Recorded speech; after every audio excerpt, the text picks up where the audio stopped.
예, 방금 소개받은 강문대 변호사입니다. 시간이 많지는 않아서 이제 여기 있는 내용을 얼마만큼 전달해 드릴지 모르겠는데요. 뭐 또 길게 하려면 뭐 맨날 며칠을 잡아도 판례에 대해서 하나하나 다 얘기할 수도 있고, 또 이제 짧게 전체적인 흐름, 뭐 분위기 이런 정도를 말하려면 또 제한된 시간이지만 또 간단하게 좀 말씀을 드릴 수는 있고 그럴 것 같습니다. 그래서 시간이 많지는 않지만 제가 준비한 것들을 쭉 읽어가면서 한번 설명을 드리도록 하겠습니다.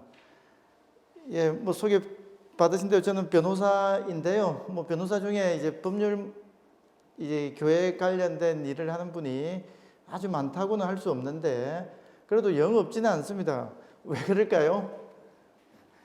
분쟁이 생기니까, 교회 내 분쟁이 생기니까 이제 이 일을 전문이다라고 표방하면서 하시는 분들도 있고, 또 대형 로펌에도 이제 이런 종교부, 뭐 교회부 이런 담당하는 이제 국이 생기기도 하고 그렇게 되는 것으로 알고 있습니다. 저는 뭐 약간 조금 이렇게 이 문제에 관심을 갖고 시작을 했었는데요. 제가 이제 전공이 이제 어떻게 좀 관련된 전공을 좀 하다 보니 이런 문제에 좀 관심을 가져야 되겠다. 또 제 주변에서 이제 그런 일들이 많이 일어나고 한데 이제 제가 잘 모르겠더라고요. 교회는 뭐 어떻게 법적 판단을 가지고 판단을 하는 건지.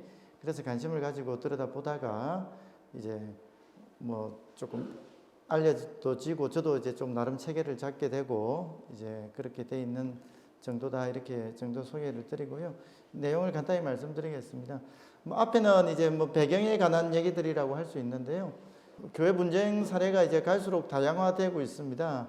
앞에 우리 정성규 목사님 말씀하신 대로 하면 이런 문제가 사실은 배울 일도 없거든요. 이 교회 다니시면서 영적 문제, 이 심령 문제에 관심을 가지기도 지금 바쁜데 이런 거 막 관심 가지고 하실 필요가 전혀 없습니다. 사실 문제될 일이 없는데 또 현실적으로는 안 그러다 보니까 이제 온갖 유형의 문제들이 지금 많이 지금 발생을 하고 있는 상태입니다. 그래서 재산 문제는 교회 내에서도 당연히 내재하고, 신분 문제라는 건 교회 내의 지위, 뭐 집사직을 박탈한다든지 장로직을 박탈한다든지 교인 지위를 박탈해 버린다든지 이런 문제들도 좀 생기고 있다. 이제 교회 내 갈등에서 교단과의 갈등으로 교단, 특히 노회가 이제 끼어서 문제가 생기는 경우도 많이 있다. 옛날에 교회에서 문제가 생기면 주로 이제 교리 문제를 가지고 논쟁도 하고 뭐 그거는 건강하다고도 볼 수 있고 이제 열정이 있어서 생기는 문제라고 있었는데 지금 계속 법률적 다툼이 생기고 있고요. 옛날에 지도자만의 문제였는데 요즘은 이제 평신도끼리도 좀 문제가 생기는 문제, 교회 내 분쟁에서 교회들 사이의 분쟁, 교회 뭐 이게 아주 흔한 건 아니지만 요즘은 교회 매매 문제라든지 이런 걸로 해서 교회끼리도 좀 분쟁이 생기는 경우가 많이 생기고 있는 것 같습니다. 교회 분쟁의 증가 원인은 약간 세대교체 시기가 도래했다 하는 것도 조금 원인으로 작용을 하는 것 같습니다. 그 보시면요, 원로 목사님을 둘러싼 분쟁이 굉장히 많습니다. 그러니까 원로 목사님 대우를 어떻게 해줄 것인가 하는 문제도 있고, 또 원로 목사 된 분이 뒤에 계시니까 그럼 보면 이제 상황 같은 느낌이잖아요. 이제 그분이 조금 자제를 하시든지 떠나시든지 이렇게 자중을 하시면 좋은데 조금 안 그러시는 분들도 계시면 또 이제 그분을 둘러싼 또 오랫동안 같이 교회를 지켜온 또 분들이 계시잖아요. 그분들은 또 의리도 있고 그러다 보니 이제 새로 오신 목사님의 스타일이나 뭐 그런 것들에 대해서 문제를 생기는 것도 있고요. 교회 세습을 둘러싼 논쟁은 뭐 많이 알고 계시리라 생각을 합니다. 그리고 이제 교인들이 옛날과 좀 많이 다르잖아요. 요즘 이제 젊은 세대도 당연히 그렇지만 중장년이 돼도 다 우리 사회의 민주화 시기를 많이 겪어왔기 때문에 시민의식이 많이 고양이 되어 있습니다. 그래서 교회 내에서 재정에 대해서는 투명성을 요구한다든지 교회 내 의결 절차를 민주적으로 진행할 것을 요구한다든지 하는 이런 움직임들이 거세다고 할 수도 있습니다. 그리고 뭐 아무래도 교회 자산이 이제 증가가 되니까 이것이 분쟁의 요인으로 작용하는 점도 있습니다. 이제 교회가 다 오래됐잖아요. 그리고 또 재개발 문제라든지 이런 것들이 또 생기고 하니까 자산이 증가됐고 그로 인한 갈등, 또 교회가 어느 지역에 오래 또 이제 터잡고 있다 보면 뭐 상권의 문제, 또 거래 이제 건물에 관한 문제 뭐 이런 걸로 인해서 또 약간 갈등도 생기고 그런 것 같습니다. 교회 자체의 세속화 문제도 좀 제기되는 것 같습니다. 뭐 교회에서 이제 우리가 부지불식간에 은연중에 이제 세속적 성공을 중시하는 분위기가 만연돼 있지 않습니까? 그런 것들이 교회 운영에 있어서도 이제 그 기준이 되다 보니까 내부에서 이제 판단을 하고 어떤 논쟁이 붙었을 때 이제 그런 것을 배경으로 한 논쟁들이 격화되는 것이 많이 되는 것 같습니다. 그리고 뭐 교회적 특수성을 좀 감안한 문제 해결 방식이 실종이라는 건데 모르겠습니다. 이게 아까 우리 목사님 잘 설명해 주시긴 했는데, 그러니까 수기민주주의 예산 논쟁을 거치더라도 또 목사님이 결정한다든지 또 당회에서 결정한다든지 여러 가지 하면 복종한다든지 순종한다든지 하는 문제, 또 아니면 당회와 목사님이 또 기본적으로 민주적으로 운영을 한다는 전제가 돼야 되는데 그것이 잘 안 된다든지 이런 것들이 실종이 되다 보니까 이제 대립이 격화되는 문제도 생기는 것입니다. 그리고 노회와 총회가 우리 사회에서 옛날에 이제 교회가 개척하고 우리 부흥기에는 큰 역할을 했지만 지금은 약간 질곡으로 작용을 하고 있는 측면이 많이 있습니다. 그래서 보통 문제가 생기면 노회나 총회에서 문제를 해결을 해줘야 될 것인데 그 해결은 안 되고 오히려 이제 분쟁을 더 어렵게 만드는, 이제 조금 문제가 있는, 이제 누가 봐도 상식적으로 정의관념에 반한다고 하는데 그분 편을 든다든지 교인들의 대다수의 의견과 무관한 어떤 입장을 내놓는다든지 뭐 이런 것들이 있기 때문에 이제 그런 것 지체가 되면서 교회 내 분쟁도 지금 격화되는 문제가 좀 생기고 있다고 말씀드릴 수가 있습니다. 교회 분쟁의 특성이라는 것은 이제 법원과 수사기관에 가면 이 교회 문제를 잘 이제 개입을 안 하려고 합니다. 그래서 갈등이 더 증폭이 되는 것인데요. 법은 판례 자체에 그렇게 판단이 돼 있어요. 교리적 문제는 판단을 하지 않겠다라는 것이 있고, 어떤 절차적 하자가 있어도 정의관념에 심하게 반하지 않으면 그걸 무효라고 하지 않겠다 하는 게 판례의 내용입니다. 그러다 보니까 굉장히 소극적으로 이렇게 하는 건데, 이런 좀 이해가 되는 측면도 있지요. 법원이 교회 문제에 미주알, 고주알, 감나라, 판나라 하는 것도 좀 이상하지 않습니까? 그러니까 교회의 문제를 법원에 안 갖고 가는 것이 좋은데, 이제 갖고 간 입장에서는 법원이 좀 직권적으로 전면적으로 개입을 해서 판단을 해주면 좋겠다라고 하는 생각이 있는데, 이제 법원은 굉장히 이제 자제를 하는 이제 그런 분위기입니다. 그래서 각하 판결이 이제 많이 나오게 되는데, 그러니까 다툼의 대상이, 법률상 다툼의 대상이 아니다, 교회에서 알아서 하라 하는 취지의 판례들이 좀 많이 나온다라는 것입니다. 그리고 지금 극단적 대립이 지속이 되고 화해와 조정이 어려움, 이게 무슨 말인지 아시겠죠? 교회 내에서 분쟁이 생기면요, 각자의 정의관념으로 똘똘 뭉쳐 있어 가지고 조금 주고받기라도 해서 하자라든지 이런 것들이 잘 안 됩니다. 근데 종국에는 화해로 기결되는 경우도 없지는 않은데 그게 너무 오래 지체된다. 힘 다 빠져야 합니다. 이제 모든 자원을 투여해 가지고 이제 거의 더 이상 할 여력이 없다 정도에 이르면 이제 그때 가서 화해를 하게 되는데, 그러면 이제 지역 사회나 교회 이제 주민들에게 덕이 안 되는, 그래서 저 교회는 맨날 싸움만 한다 뭐 이런 평판을 얻고 난 뒤에야 겨우 이제 수습이 되는 이제 그런 상황이 많이 있는데, 이제 그런 사례들도 한번 쭉 모아가지고 이제 어차피 기결이 그렇게 될 거라면 좀 선제적으로 화해하는 그런 좀 문화를 가져가는 것도 좀 필요하지 않겠냐 싶기도 하고요. 결국 이제 그렇게 안 되면 탈퇴를 시켜버리거나 이제 분열로 해서 이제 교회 문제가 해결되는 경우가 많이 있다.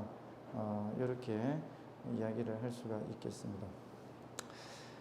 교회 분쟁의 유형을 제가 좀 자세하게 한번 말씀을 드려볼게요. 개별적 사례를 아주 세세하게 말씀드릴 수는 없지만 주로 이런 틀에서 문제가 생긴다라고 생각을 하시면 어떤 문제가 생겼을 때 이제 관련된 판례가 어떤 게 존재하겠구나 이렇게 생각을 하실 수가 있을 겁니다.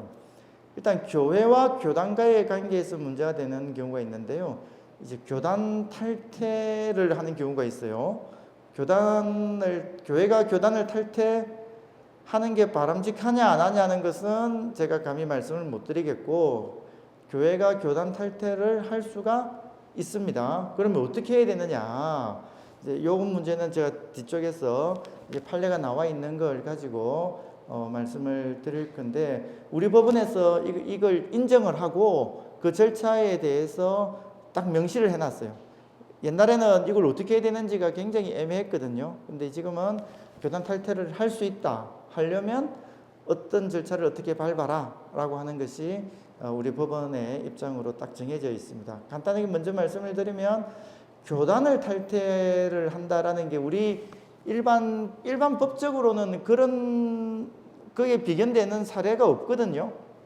회사가 망하거나 분열을 한다 이런 거 있지만, 어떤 상급단체에 있다가 탈퇴한다는 것을 이 법적으로 어떻게 규율할 것인가 했을 때, 우리 법원에서 약간은 기술적이고 기교적인데, 그걸 교단에 있으면 그 교단의 헌법을 따르게 돼 있잖아요. 헌법을 따르니까 그거는 교회 단위로 보면 그 헌법이 교회의 정관과 같은, 어떤 단체의 정관과 같은 역할을 하고 있는 것이다.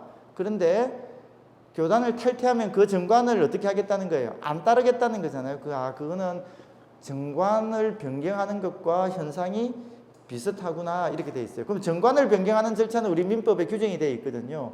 그거는 총 구성원 숫자의 3분의 2의 동의가 있어야 정관을 바꿀 수가 있습니다.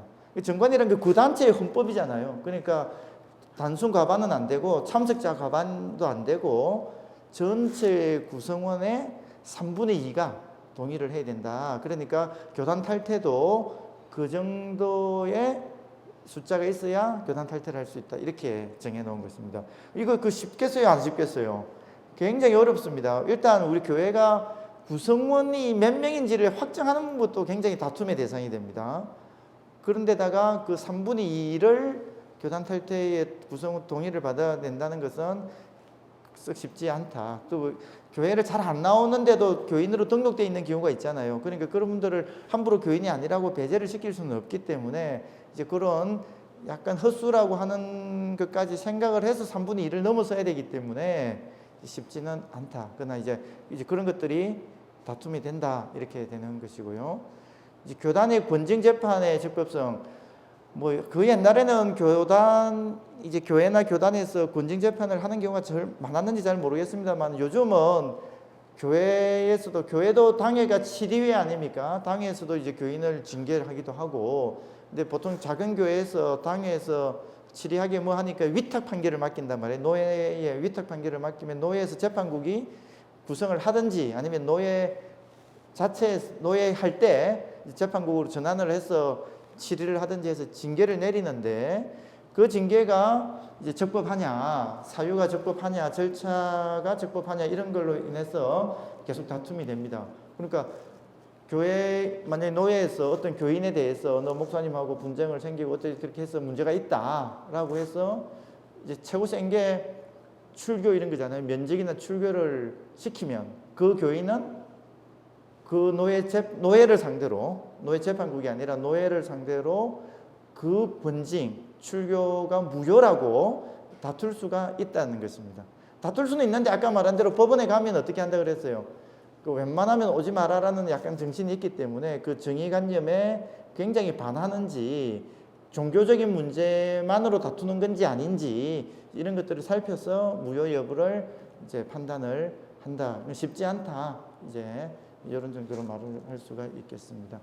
교단의 명령과 처분의 적법성, 교단에서 어떤 이제 권징 아닌 어떤 처분을 했을 때 그것이 적법한지도 이제 법원에 가서 다툴 수가 있는데, 요거는 잘 다퉈줍니다, 법원에서. 그런 것들은 종교적인 거하고는 좀 다른 행정적인 어떤 조치라고 봐서 그것이 적법한지 아닌지에 대해서는 법원에서 좀 전향적으로 이제 판단을 하는 편이다, 이렇게 말씀드릴 수가 있습니다. 그 다음에 이제 목회자의 지위에 관한 것인데요. 우리 정성희 목사님 책에도 나오던데 지금 목사님들도 계시고 한데 이건 입장이 이제 좀 나뉠 수도 있지만 우리나라 교회에서 지금 우리 사회, 우리 한국 교회에서 가장 문제가 되는 게 어쨌든 목사님과 교인이 갈등이 증폭됐을 때 해결 방법이 없다는 거예요. 자, 우리 뭐 축구 감독이나 이런 분들은 좀 성과가 나쁘면 어떻게 해요? 뭐 이제 이사회 내는 데서 바로 아웃 아닙니까? 그리고 대표이사도 주주총회에서 재신임을 못 받으면 뭐 아웃이 된다든지 여러 가지 이제 우리 사회에서 그 독재를 못 하도록 계속 장기 독점을 하지 못하도록 하는 시스템들이 우리 사회에 굉장히 많이 발달이 되어 있는데 뭐 대통령도 뭐 5년 이상을 할 수는 없는 거 아닙니까? 모든 선출직이 다 이제 그렇게 임기가 정해져 있는데 이 우리 목사님이 위임 목사가 되면 이제 어떻게 할 방법이 없게 되는 겁니다. 그러니까 자, 임기는 없는 거 아닙니까? 위임 목사님은 정년 때까지 임기는 없어요. 임기가 없다. 두 번째, 그러면 교인들이 원치 않을 때 그 불신임 투표를 할 수 있느냐, 이게 문제가 되는 겁니다. 보통 목사님이 청빙을 해오지 않습니까? 청빙을 해왔다는 것은 청빙을 철회할 수도 있는 거 아니냐라고 이제 한번 생각해 볼 수가 있습니다. 그래서 청빙을 철회한다는 의미의 불신임 투표를 이제 하는 것을 한번 이제 법원에서 논란이 됐는데 이것도 뒤에 판례를 제가 소개하겠습니다만은 우리 법원에서 일단 청빙이 되고 나면 우리 교단 헌법에 어떻게 되게 돼 있어요? 목사님을 면직하려면 어떻게 해야 되는 거예요? 재판을 하게 돼 있거든요. 그러니까 우리 교단 헌법상으로는 재판 말고는 다른 절차는 부인된다. 그렇게 마련돼 있지 않은 것이니 교단에서 그런 절차를 마련하거나 아니면 교회 정관으로 그런 절차가 별도로 있지 않는 이상은 목사님에 대해서 그 불신임은 할 수가 없다. 이렇게 돼 있는 겁니다. 그러니까 어떻게 할 방법이 없는, 보통 그런 정관을 잘 만들어 놓는 경우는 없잖아요. 아직까지는 흔하지 않고 교단에서 그걸 만들 리는 없고, 그러다 보니 이제 목사님과 갈등이 생겼을 때 교인들 압도적 다수가 목사님을 반대한다 해도 그 목사님 지위를 어떻게 할 방법이 없는 이제 이런 문제가 이제 가장 많이 생긴답니다. 그게 가능하다면 목사님하고 교인들이 다투지 말고 이제 적정하게 누가 더 이제 기도하고 이제 투표를 한다든지 해서 그 교회 내에서 구성원들이 원하는 방식으로 해결될 여지가 있을 거 아닙니까? 그러니까 만약 임기가 있다면 임기를 기다리면 되는 것이고, 임기가 아니고 불신임이 가능하다면 서로 명분과 이제 논리를 잘 주장을 해서 그걸 획득을 하면 되는 것인데 지금 그렇게 되어 있지 않다. 이것이 가장 갈등이 격화되는 중요한 원인으로 작용을 하고 있다. 이렇게 되는 것이고요. 또 임시 목사와 관련해서는 임시 목사는 임기가 있단 말이에요. 근데 임기는 있지만 한번 우리 부목사님이나 이렇게 임시 목사님으로 와 계신 분들 그 재청빙 절차를 우리 교단헌법으로는 재청빙 절차를 거치라고 되어 있는데 잘 안 거친단 말입니다. 그럼 아무 말도 없이 몇 년이 지나면 그 목사님의 지위는 어떻게 되는 것인가 하는 이런 문제가 생기게 됩니다. 그래서 뭐 이것도 판례가 명확하지는 않지만 그래도 마지막 그 반복된다고 보는 겁니다. 그 임기가 반복된다고 보고 마지막 임기 어떤 시점이 종료될 때 이제 누군가 이의를 제기하면 다시 재청빙 절차를 밟아야 되는 것으로, 그래서 만약에 그렇게 동의를 얻지 못하면 재청빙이 안 된 것으로 이제 되는 것이죠. 임시 목사님이 갑자기 위임 목사가 되는 제도는 우리 교회에 없습니다. 일반 우리 근로자들은 기간이 반복되면 비정규직이라 하더라도 기간제라 하더라도 2년 이상이 된다든지 이렇게 하면 정규직이 되도록 우리 법에서 보장을 하고 있거든요. 근데 목사님에 대해서 그런 제도는 없습니다. 노예 위임이나 위임식이나 이런 약간 형식적, 요식적 절차를 정확하게 거쳐야 위임 목사가 되는 것이기 때문에 아무리 임시 목사가 기간이 오래 반복됐다 하더라도 그 절차가 없는 이상 위임 목사가 되지는 않는다. 그러면 마지막 기한에 있어서의 임기 종료 시에 이제 재청빙 절차를 해서 동의 여부에 따라 정해져야 된다. 이런 문제가 생기는 것이고요. 누가 적법한 담임 목사인지 여부는 이제 목사님 뭐 사임을 한다고 선언을 하는 경우도 있어요. 이거 어떻게 생각하세요? 강단에서 설교하면서 나 목사 사임하겠다라고 선언을 했는데 이분이 또 생각이 바뀌셔가지고 노회에 사임서를 안 내는 거예요. 그래서 실제로 재판이 벌어졌어요. 저 마포 어디서 그렇게 벌어졌는데 그 교단 헌법상으로는 노회에 사임서를 내야 이제 목사직이 사임하도록 돼 있는데, 근데 교인 입장에서는 그게 납득이 됩니까? 딴 데에서 비공식적으로 얘기한 것도 아니고 소수한테 얘기한 것도 아니고 강단에서 설교 시간에 선포를 했는데, 그러니까 이제 소송을 한 것이 이제 노회의 사임 절차를 밟으라는 소송을 이제 했죠. 사임서를 내라는 거, 강제로 내라라는 소송을 하기도 했는데 뭐 1심에서 졌어요. 그런 소송은 있을 수가 없다. 그거는 허용될 수가 없다. 그거는 본인이 내는 것이다. 본인이 안 낸 이상은 이제 목사 지위는 유지된다고 했는데 2심 재판부에서는 이제 그 목사님을 굉장히 좀 뭐 속된 말 좀 혼을 냈죠. 아니 말의 무게라는 게 있는데 어떻게 그렇게 할 수가 있느냐. 당신이 말을 한 것을 책임질 수 있는 기회를 부여하겠다. 그래서 언제까지 우리 교인들과 합의를 해오라. 그렇지 않으면 이제 조금 판사가 이제 아주 전향적인 판결을 할 수도 있을 것처럼 권고를 했고, 그 목사님이 그 말씀은 들었어요. 그래서 여러 이제 조건들을 끼고 이제 그렇게 해서 이제 목사 사임을 한 그런 문제가 있는 경우가 있습니다. 예, 그래서 담임 목사 지위가 있는지 없는지 이런 문제가 또 생긴다라는 것이고요. 장로와 교인의 지위와 권리에 관한 문제, 그 목사님하고 갈등이 생길 때 장로 지위를 박탈시킨다든지 또 교인 지위를 박탈시키는 경우도 있거든요. 약간 면직이나 출교하는 것도 정직을 한다거나 이제 장로에 대해서도 정직을 한다거나 이제 이렇게 될 때 이제 그럼 어떻게 하느냐? 그것도 법원에 갈 수는 있다.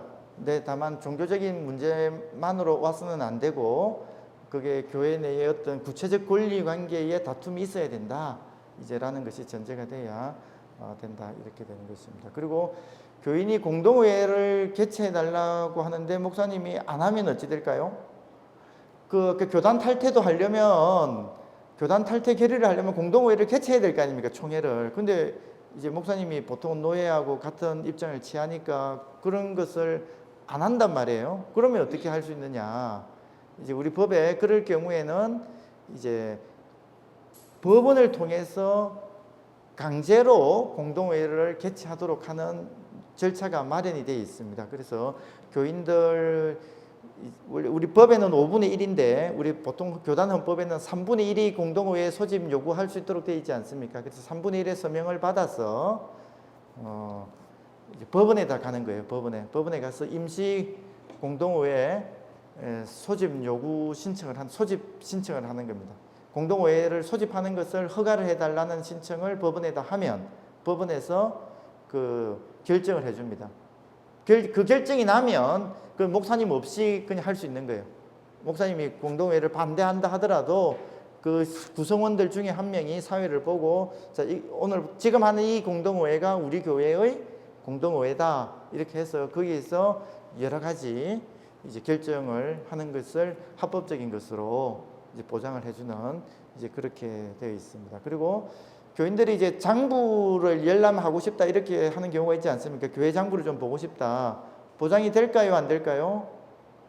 이제 뒤에 또 판례를 제가 좀 말씀드리겠지만 우리 주식회사 같은 경우에는 소수주주에게 어떤 장부를 볼 수 있다 하는 것들이 법에 다 명시가 돼 있어요. 그러니까 참 우리 회사라는 거는 굉장히 세속적이지만 이 다툼을 굉장히 몇백 년을 해왔잖아요. 몇백 년을 해오면서 이해관계가 극심하니까 그걸 조율하기 위한 규정들이 굉장히 자세하게 돼 있어요. 그래서 오히려 회사 내 갈등이 생기는 거는 쉬워요. 법대로 하면 되니까. 근데 그래도 거기는 다 어떻게 할 수 있도록 규정이 마련돼 있으니까 되는 것과 안 되는 것이 분명하고 어떤 절차를 거쳐야 그것이 된다라는 것도 분명합니다.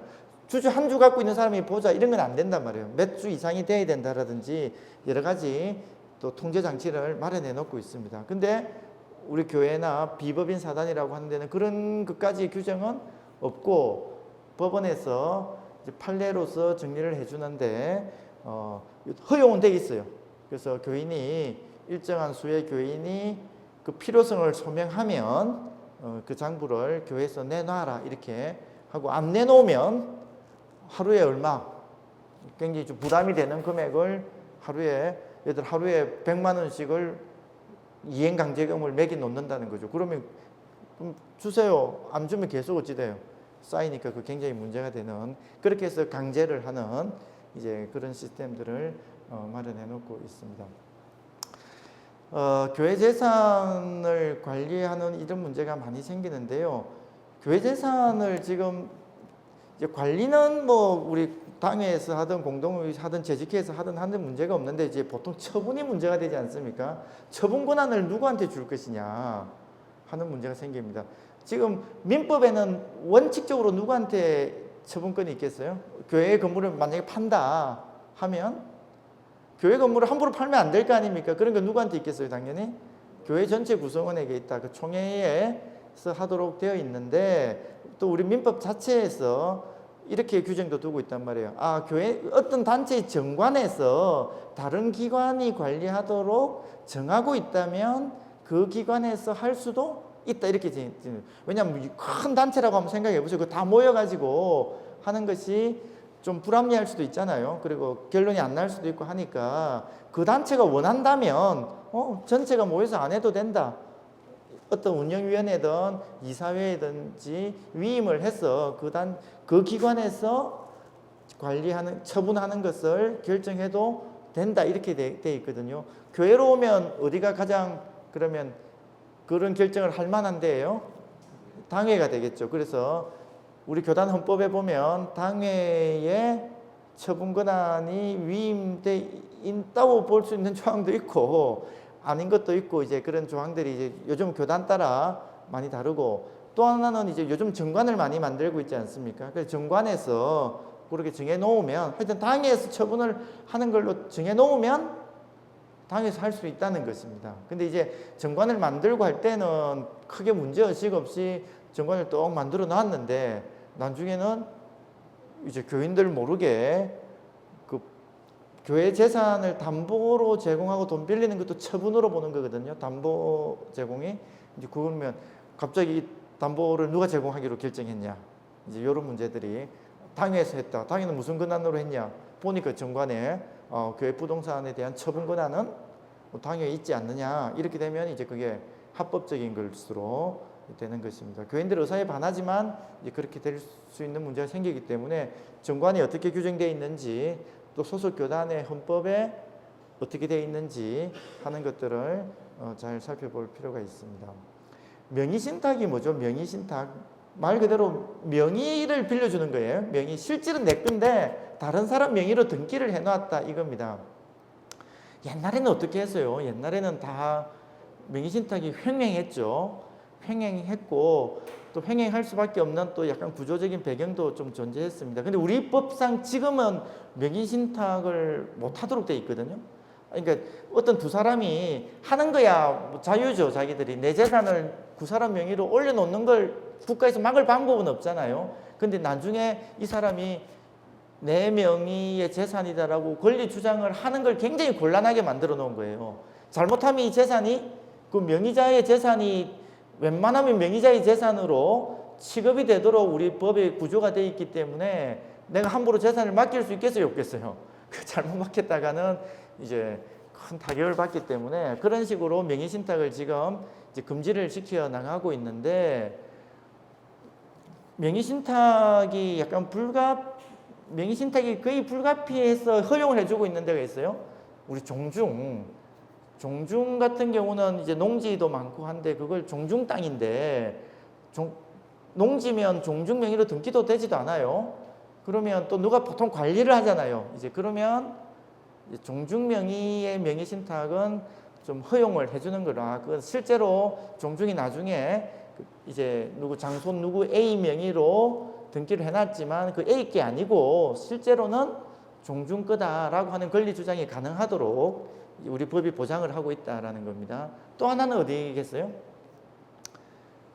교단과 교회 사이는 또 그게 가능하도록 이렇게 돼 있어요. 그러니까 교회와 교인 사이가 가능하진 않아요. 이건 일반 법리에 따라서 규율되는 것이고, 교단과 교회 사이는 명의신탁이 이제 어느 정도 허용이 되는 것으로 우리 법에 지금 마련이 되어 있는 겁니다. 그러니까 보통 지금 우리 교단에서는 유지재단을 만들어 가지고 어떻게 하라는 거예요? 교회 재산을 당신들이 갖고 있으면 이제 그것도 일리가 있어요. 분쟁이 많이 생기고 교회의 영속성이 보장이 잘 안 되는 측면이 있으니까 유지재단에 맡기라고 한단 말이에요. 그 유지재단에 맡길 때 보통 형식을 어떻게 하겠어요? 명의신탁을 받겠어요? 정여를 받겠어요?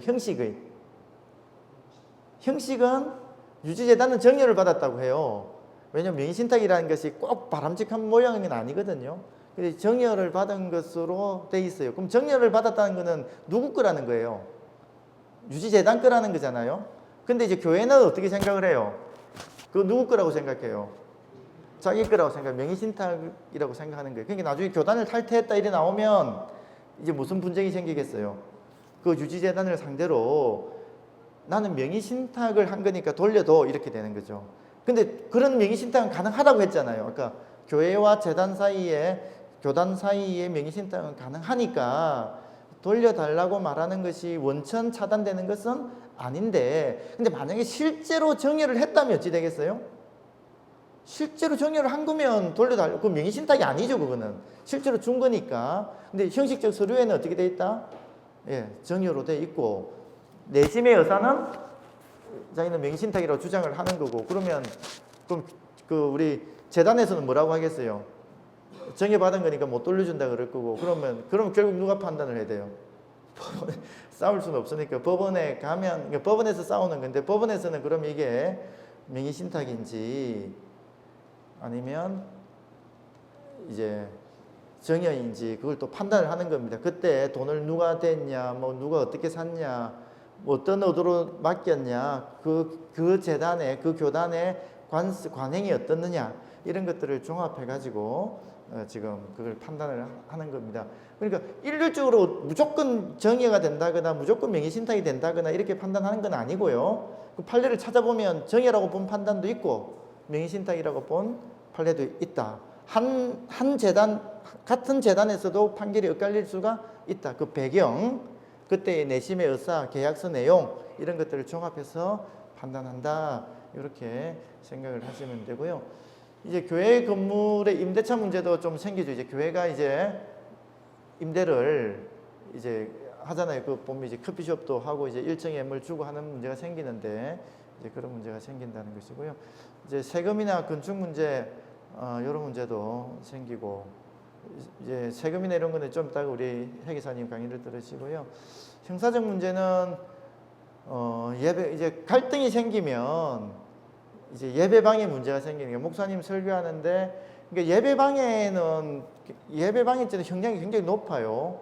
그러니까 예배방해, 우리 법에는 장례식과 예배방해가 같이 규정이 되어 있거든요. 장례식을 방해하면 그거 되겠어요, 안 되겠어요? 그 굉장히 금지되는 행위라고 위법성이 크다고 보잖아요. 그 예배도 경건하게 예배를 드리는데 그걸 방해하면 형량이 일반 업무 방해 이런 것보다 좀 더 세게 규정이 되어 있는 겁니다. 그래서 이제 목사님 갈등이 생기더라도 예배를 방해하는 행위는 굉장히 자제를 해야 된다. 그러면 이제 애매한 설교를 방해하면 당연히 예배 방해된다까지는 될 거 아닙니까? 그러면 마지막에 이제 광고할 때 그걸 이제 그러면 좀 방해가 일어났을 때 그게 방해냐, 설교할 때 아무 말 없이 마스크를 쓰면 그게 방해냐, 돌아 앉으면 방해냐, 이제 여러 가지 논란이 좀 된다. 여기까지 말씀을 드리도록 하겠습니다. 뭐 교회 내에서 명예훼손 문제, 표절 문제, 뭐 질문도 들어왔던데 성범죄인데, 근데 교회 내에 성범죄라고 해서 특별한 규율이 있는 게 아닙니다.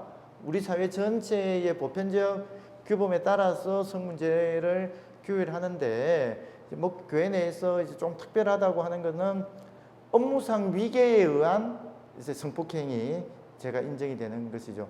그러니까 성폭행의 문제에 있어서 보통 폭행, 협박 이렇게 가지 않습니까? 그거 있으면 당연히 강한 처벌을 받아야 되는데, 외양이 동의하는 모양새를 띠는 경우가 있어요. 피해자가. 그러면 동의하는 모양새를 띠면 다 그럼 위법이 아니냐, 이제 이런 문제가 생긴 거고, 그래서 옛날부터 심신미약자를 그렇게 하면 안 될 거 아닙니까? 청소년을 그렇게 하면 안 되죠. 이제 이렇게 하다가 어디까지 갔냐면 업무상 지위의 높은 사람이 업무상 지위를 이용해서 성적인 범죄를 했을 때 업무상 위계나 위력에 의한 성범죄를 처벌을 하도록 되어 있는데, 그게 가장 많이 드러날 만한 공간이 어디겠어요? 우리 목회자와 성도의 관계에서 생깁니다. 얼마 전에 MBC에서 방송한 거 보셨나요? 굉장히 좀 내용을 보면 엽기적으로 보일 수 있는 그 목회자가 이제 교인들에게 이제 하는데, 그때도 외양은 동의를 받는 모양새가 있었죠. 근데 이제 그걸 만약에 고소를 한다 그러면 이제 업무상 위력에 의한 추행으로 해서 이제 들어갈 수 있다, 이렇게 할 수가 있는 겁니다. 그 노동법적인 문제도 많이 생길 수가 있는데요. 부목사님이 근로자, 아까 부목사님 오셨다고 하셨죠. 부목사님이 근로자입니까, 아닙니까? 부목사가 근로자라고 하는 게 바람직하냐 안 하냐, 이건 또 각자 생각이 있을 거고, 부목사가 되면 근로자일까 아닐까, 사실 우리 법원에서 다투어진 겁니다. 그러면 왜냐, 부목사님이 만약에 기도원에 가다가 수련회에 가다가 차 사고를 한번 났다고 생각하면 그냥 많이 다쳤다고 해보세요.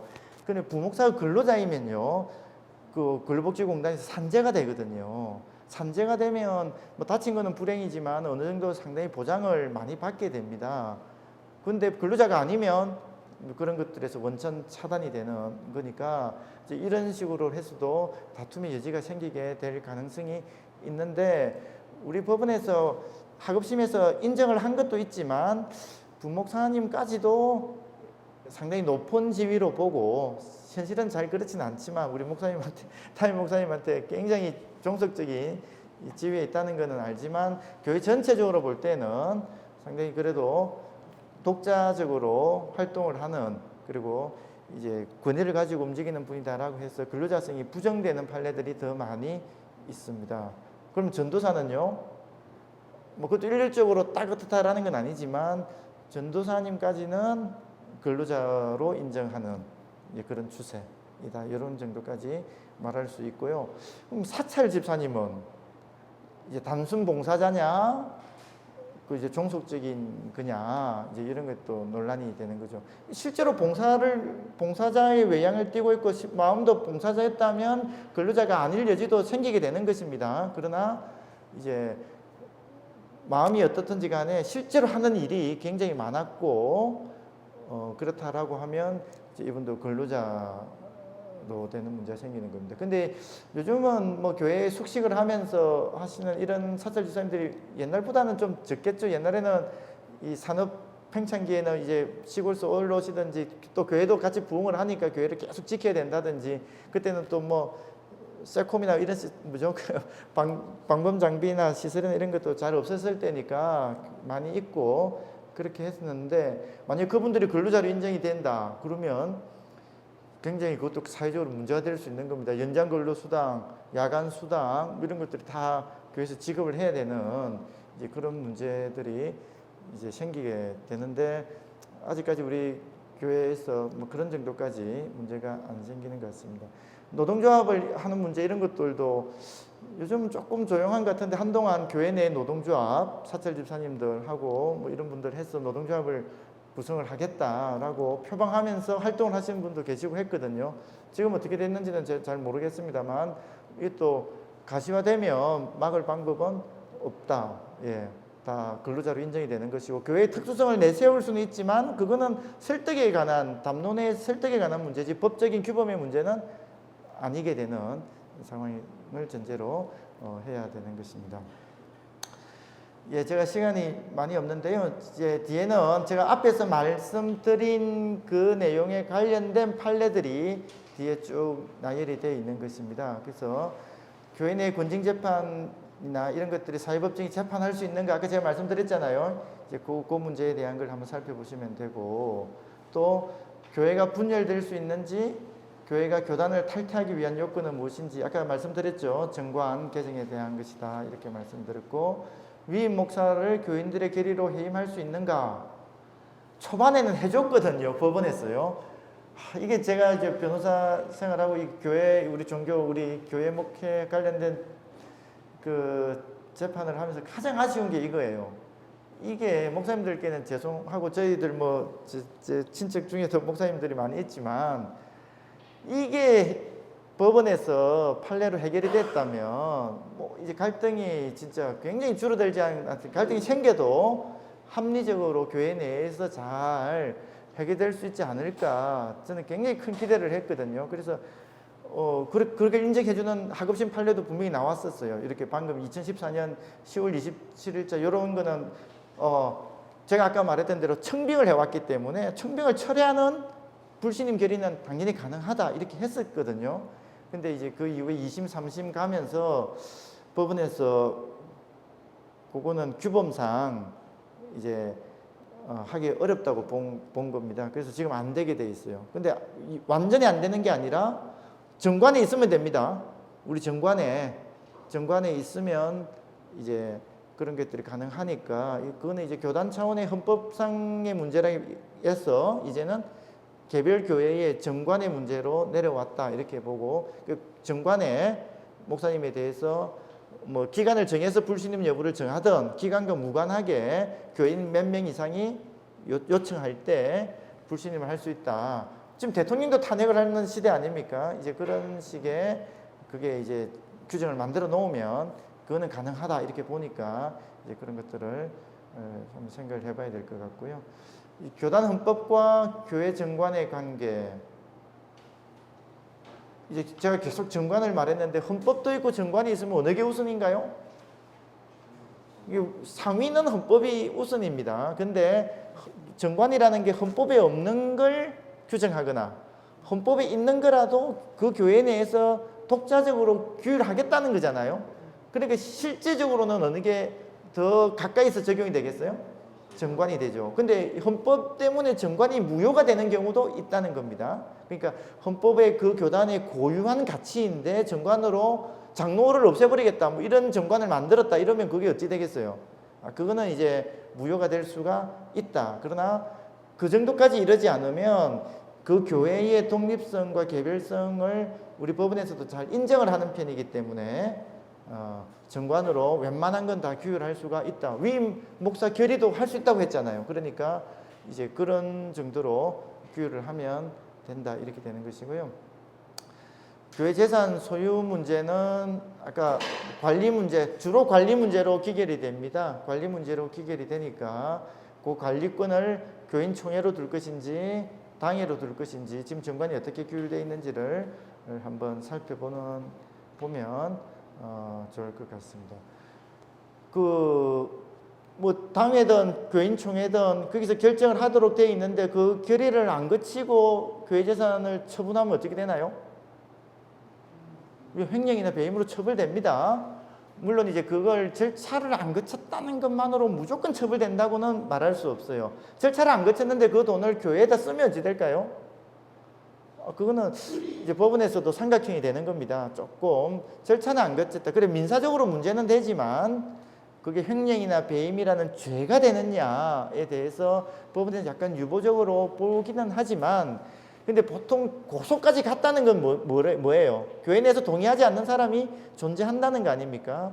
그러니까 그것도 애매하다거나 그걸 꼭 교회라고 당신은 교회를 위한다고 했지만 교회에 크게 도움이 안 되는 문제도 있을 수도 있고 하기 때문에 어쨌든 절차를 어기면 일단 횡령과 배임의 무대에 오른다. 처벌받을 수 있다. 실제로 처벌받은 사례도 다수 등장하고 있다.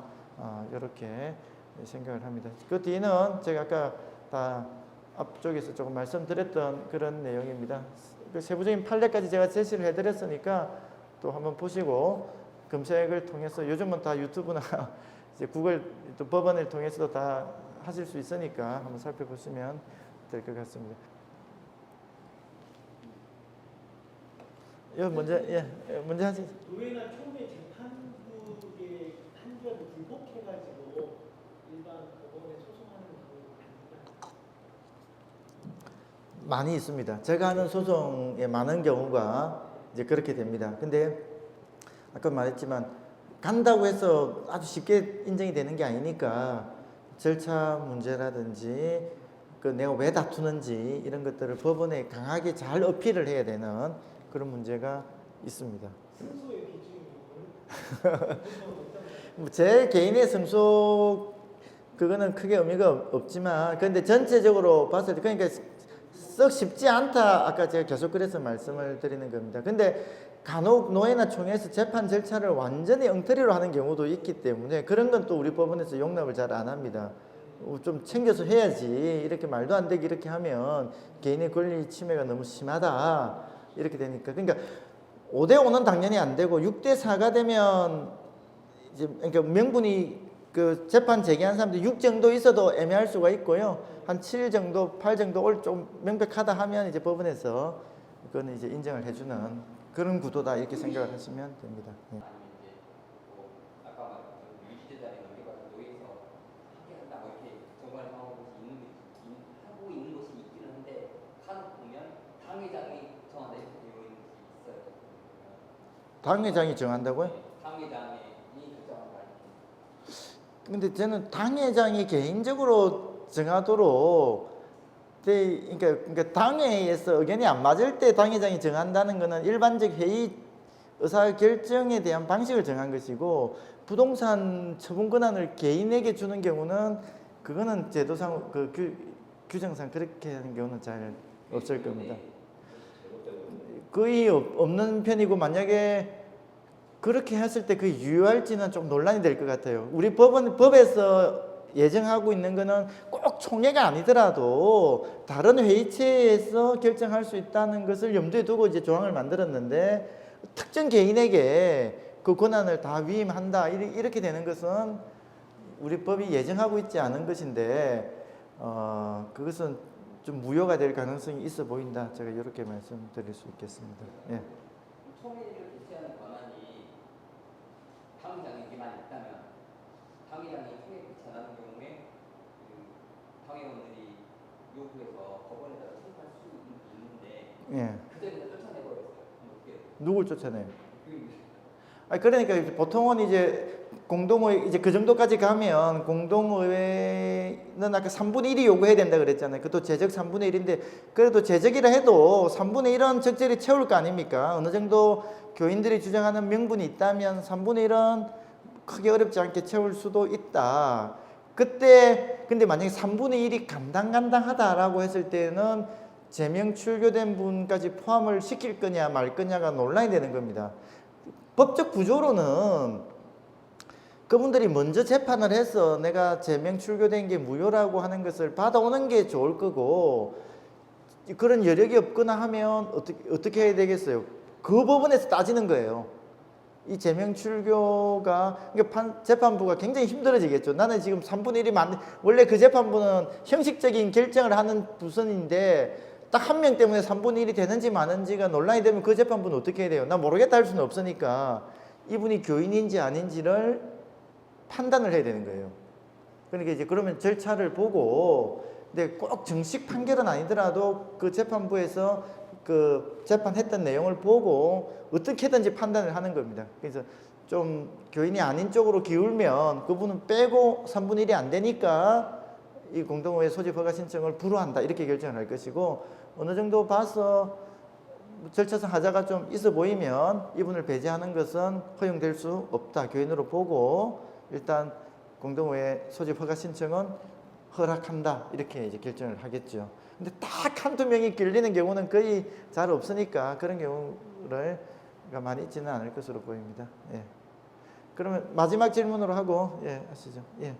그 정관 자체에서 전체 총유 재산으로 이렇게 명시를 하고서도 처리권에 대해서 당회가 처리할 수 있다라고 한다면 이게 법적으로 가능합니다. 처리할 수 어디에 규정이 되어 있다는 거예요? 정관의 당위가 전체를 교회 재산 전체는 총유의 재산으로 본다고.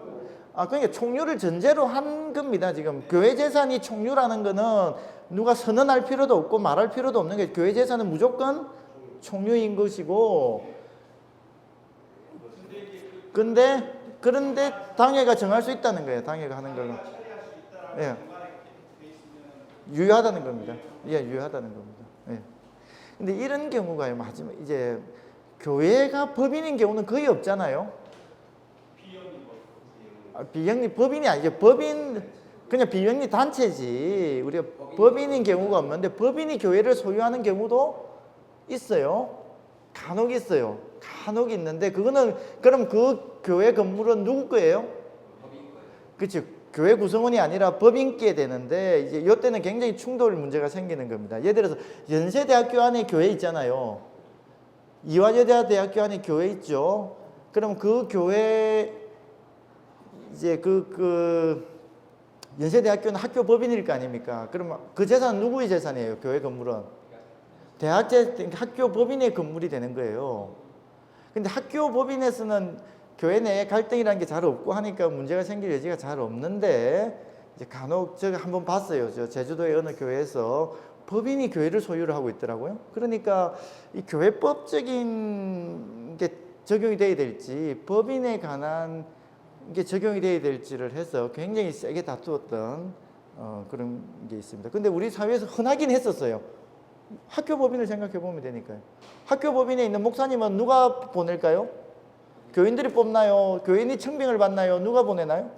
학교 교직원이 가는 거고 그런 식으로 이제 운영이 되어 왔던 그러니까 일반 교회와 완전히 다른 모습인데 근데 법인이 주체가 되면 이제 그런 모습을 띠게 되는데 아직 우리나라에 그런 형태의 교회는 거의 없으니까 크게 논란이 되고 있지는 않은 그런 상태입니다.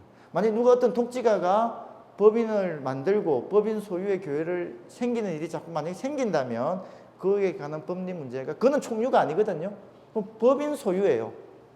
근데 교인들이 생길 거 아닙니까? 그 교인들이 교인의 권리를 주장을 하기 시작을 하면 헌금도 내고 할 거 아닙니까? 그러면 그 헌금은 또 누구 거냐? 그 법인 거냐? 아니면 교회가 그러니까 이제 뭔지가 이제 굉장히 이제 수상적인 사람들의 집합체가 교회냐? 그 건물을 중심으로 한 그 기관이 교회냐 하는 이제 논란이 생기게 되는데 뭐 당장 현실화되어 있는 문제는 아니니까 이제 이 정도 말씀드릴 때겠다. 생각을 할 때 이제 한번 고려해 볼 수는 있다.